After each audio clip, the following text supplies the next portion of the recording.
Welcome back to Destinations by D. If you only have 1 week to experience the absolute magic of New England fall foliage, this is the itinerary you need. Today we are taking you on a day-by-day journey through the very best of Vermont and New Hampshire. I'm going to show you exactly what to do, where to eat, and where to rest your head each night, so you can just copy this route and go. Let's hit the road. Like, subscribe, and click the bell. For fall essentials like scarves, beanies, and boots, check out the description below. Our trip begins by flying into Burlington International Airport in Vermont. It's a small, easy-to-navigate airport, which makes picking up your rental car a breeze. From the airport, make the scenic 40-minute drive east into the lush green and orange mountains of Stowe, where we will base ourselves for the first 2 nights. Once you arrive, check into your hotel. If you want true alpine luxury with incredible mountain access and cozy outdoor fire pits, book a room at the top-notch resort. If you prefer to have a historic feel and want to be right in the center of the action on Main Street, go with the Green Mountain Inn. Spend your afternoon walking down Main Street, popping into the local shops, and taking photos by the iconic white-steepled Stowe Community Church. It is the quintessential New England photo op. For your first dinner, treat yourself to Edison Hill. It's an incredible high-end farm-to-table experience with stunning views of the changing leaves reflecting off their private pond. Make sure you book well in advance, as reservations fill up fast during foliage season. Wake up early on day 2 because we are starting with a Vermont staple, Cold Hollow Cider Mill. This place is legendary. Grab a hot cider, get a fresh cider donut, and watch them press the apples right in front of you using their vintage rack and cloth press. Fueled up, drive over to Smuggler's Notch State Park and take the Mount Mansfield gondola. Riding up the state's highest peak gives you an unmatched, panoramic view of the changing canopy from above. The vibrant reds, oranges, and yellows stretching out for miles are truly a sight to see. In the afternoon, take a scenic drive down a section of Route 100 towards Waterbury.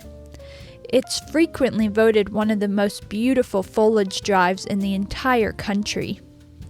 Head back to Stowe for a casual, relaxing evening.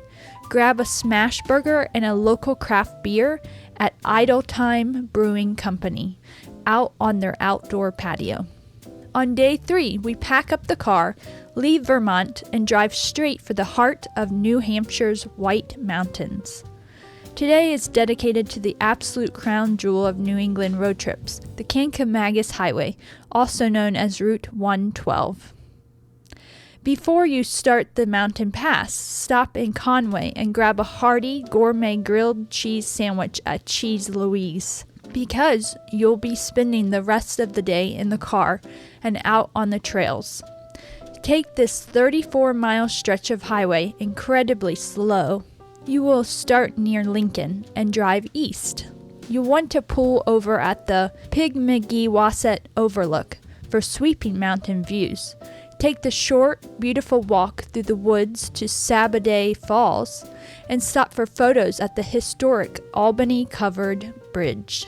By late afternoon, you'll roll into North Conway, New Hampshire, your home for the next 2 nights. Check into the beautiful Stonehurst Manor, a gorgeous historic estate where you can grab a fireside cocktail, or the White Mountain Hotel and Resort, which features a heated outdoor pool right in the mountains.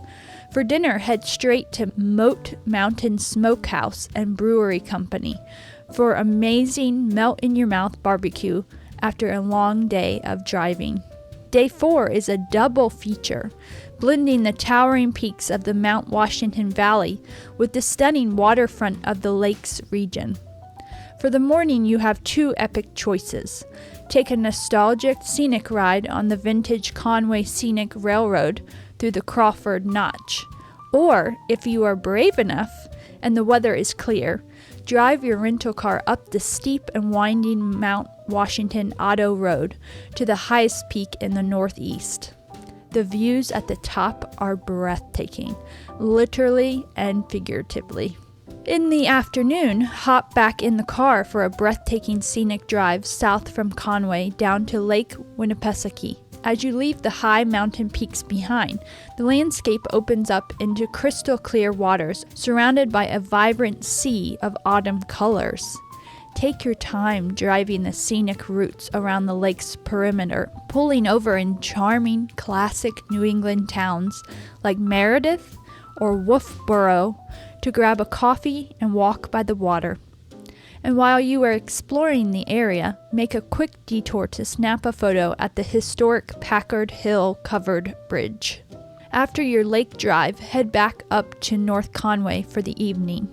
Wrap up your day at May Kelly's Cottage. It's an incredible, authentic Irish pub that feels incredibly cozy and welcoming on a crisp fall night. On day 5, we leave Conway and drive west into Franconia Notch State Park. Your absolute must-do stop today is the Flume Gorge. It's a natural granite chasm extending 800 feet at the base of Mount Liberty, with 90-foot walls towering on either side of you. You'll walk on wooden boardwalks right over the rushing river. It is a stunning 2-mile loop. Pro tip: reserve your tickets online weeks in advance for a specific time slot, because it sells out every single day during foliage season. In the late afternoon, tackle the short but steep 1.5-mile hike up the Artist Bluff Trail. This is the spot you've probably seen all over Instagram. It gives you a postcard-perfect view looking out over Echo Lake and the highway winding through the valley just as the sun goes down. Tonight, base yourself nearby. Check into the Gale River House in Franconia for great access to the park, or book the private Lincoln log cabins for a rustic, cozy mountain feel. Day 6 is for wildlife tracking. Wake up before the sun comes up, grab a coffee, and take a detour north on Route 16 towards Errol. This stretch of road is known locally as Moose Alley.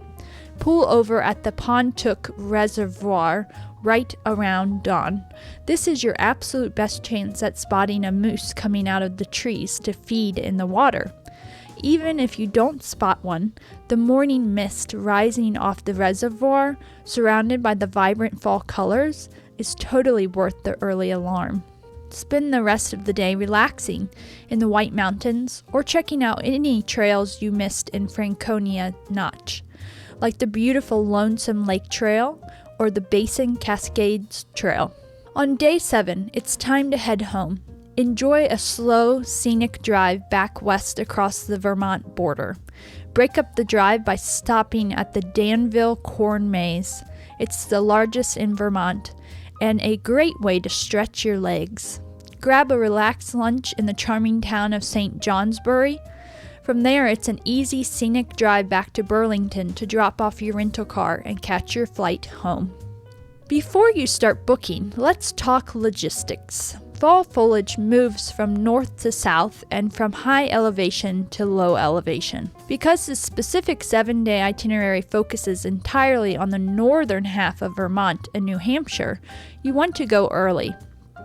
For this year, 2026, aim for the last week of September through the first week of October, roughly September 25th to October 7th. This window is historically the most reliable time to catch peak color in places like Stowe, the Kancamagus Highway, and the higher mountain elevations. A few final tips. Book your rental car and hotels months in advance. New England in the fall is incredibly busy, and the best accommodations sell out by midsummer. Lastly, pack layers. Mornings in the mountains can be freezing, but by the afternoon you might be hiking in a t-shirt. Let me know in the comments which day of this trip you are most excited for. Make sure to like, subscribe, and turn on notifications so you don't miss our next travel guide on Destinations by D. Safe travels, and see you in the next one.